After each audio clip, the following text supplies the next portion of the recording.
Welcome everyone. Today we're going to be talking about grow lights because autumn has now set in, at least here in the UK it has. So if autumn is setting in where you live and you are thinking about grow lights and which ones to get, then today I'm just going to share my own personal experience of the grow lights that I use. And the one I'm going to start with is this one, and this one is a vertical grow light. This is a Barrina grow light, and this one in particular is 4 feet tall. And the great thing about this one is it obviously covers a large area because it's tall. So if you have a large area that you want to cover, or let's say you have a large plant that you want to cover, this is really good for it. This is 42 watts and it's full spectrum. And I've had this for almost a year now. And it really is brilliant. The light is really bright. The plants really do respond well to it. And it has these feet that extend, so it's nice and secure to stand up as well. And then it just has a power cable. And it doesn't have a self-timer built in, but you could add one to your plug if you wanted. Personally, I like to just turn mine on and off whenever I want to. But this is a really good option because it's quite sleek as well. If I turn it around, you can see the other side where the light's on. It's not an ugly light is what I'm saying, so it looks quite aesthetically pleasing when you have it on. So a tip I give for this one is, if you have a few plants, if you have several, group them all together and you can put this in front of them and it will sort the light out for all of them. That just saves on energy because it means you can make the most out of your grow light. And yeah, this one really is bright and it covers a lot of area. So it's really good just for spaces where you're not getting quite as much light now because autumn is setting in, or maybe you have a space in your home without any windows. This is also great for that. I usually leave my grow lights on for, they say that plants need about 12 hours of bright indirect light. So I usually time mine so that it is on when my plants are not getting quite as much light. So in this area, for example, where I am, my plants get light in the morning, but then the light kind of tapers off towards the early afternoon, and that's when I tend to turn on my light just to kind of save on electricity. But you could leave it on all day for 12 hours if you want. Really, it's just what suits you. The other type of light that I use is this one, and this is a Sansi bulb. The bulb itself is from Sansi and it is a 15 watt that I have in this particular one. This little clippy thing I bought to put the bulb in, and it bends as well. It's got a gooseneck. So the idea with this is it's more of a spotlight grow light. So I tend to clip these kind of to my plant shelves and I will direct the light in particular areas. So obviously with these, they don't cover quite as much area as the one I just showed you, the Barrina, but I have a few of these, and what I like to do is clip them to my plant shelves and then I will direct them into kind of the lower plant shelves that don't really get as much light. So that's what I tend to do with these, and these are quite handy because of the gooseneck. You can kind of just really get that light where you want it to go. And again, this one doesn't come with a built-in timer. It does come in with an on-off switch. I just turn mine on and off as needed, but you could add a timer to your plug if you wanted to set it for a certain amount of time per day. Again, with these, I tend to leave them on for around 12 hours. The minimum I would leave them on is 8 hours. I do turn them off if I go out. I would recommend doing that because even though grow lights are safe to use, I personally like to turn them off if I know that I'm going to be out for a while, just in case. They do get quite hot, and it is recommended that you don't put these bulbs in normal light fittings because they shouldn't have an enclosed area around them.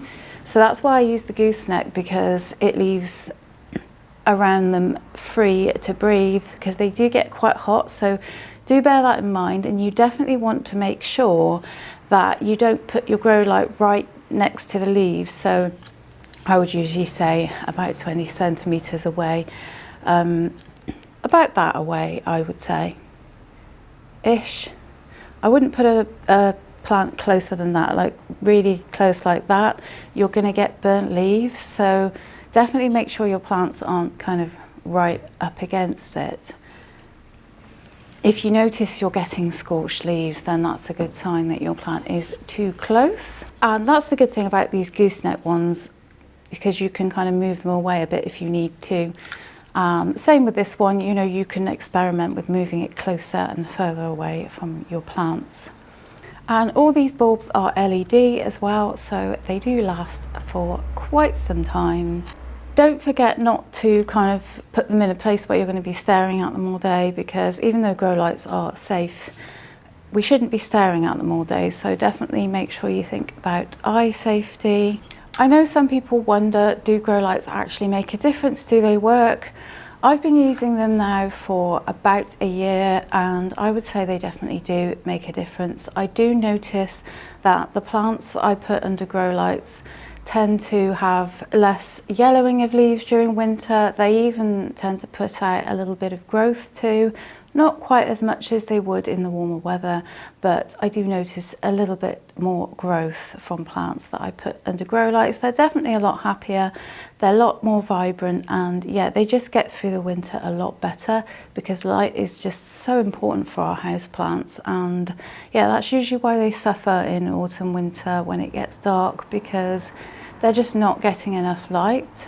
And of course, some other tips to make sure your plants are getting the most light they can get and getting the most out of your grow lights is to make sure you keep those leaves clean as well. Make sure that they aren't dusty, because it does affect their ability to photosynthesize if they have too much dust on the leaves. So definitely keep your leaves clean, and that will also help with pests, of course. But I would say, as well as using grow lights, utilize whatever windows you have. You can always move your plants a bit closer to your windows as well during winter. That really helps. And we don't tend to get quite as much sun, so a window you might not have placed your plant in before because it got too much light may now be appropriate to move it to, just for the kind of the autumn winter period. Definitely be aware of light, because it's one of the most important things, of course, to keep our plants growing and healthy. It really depends on the plant as to which plants you choose to use your grow lights with. I try to choose plants that I know want high light. For example, I don't tend to use grow lights with my aglaonemas, because I find aglaonemas find it a little bit too much. Sometimes they can end up getting bleached by the grow light, and so I do kind of think about which plants I use my grow lights for and which I don't. Certain plants are okay with a little bit less light during the winter, others are not. For example, most of my Hoyas I try to keep under grow lights during autumn, winter, because I know they don't like low light at all. So just do a little bit of research about your particular plant and see if that plant needs a bit of extra light. And if you think the plant needs a little bit but not too much, you can always experiment, like I said, with moving your grow lights further away or closer to your plants. If you're new to grow lights and you haven't really used them before, definitely keep an eye when you first start using them to make sure that you get the distance correct, because burning can happen and it's not the end of the world, but you may just end up with a scorched leaf. So definitely make sure not to put them too close, but you'll learn what your plants need and which ones respond well to it over time. So I'd say just experiment and see what's right for you, because we're all different, we've all got different environments, we've all got different plants, so the way you use grow lights may be different to how I use them. But that's how I use them, and that's the grow lights that I use currently. And yeah, my plants seem pretty happy. They really do help me to get through the winter months without too many problems. One of the things we tend to notice a little more in winter is yellowing leaves. I definitely notice that. And a few yellowing leaves are normal, so don't panic if you get a few more during winter than you might in Summer, it's completely normal, so try not to worry. The only time you need to worry really is when lots of leaves rapidly start going yellow, one after the other. That could be an indication of fruit rot, in which case you may need to take it out of the pot and just have a little look what's going on in there.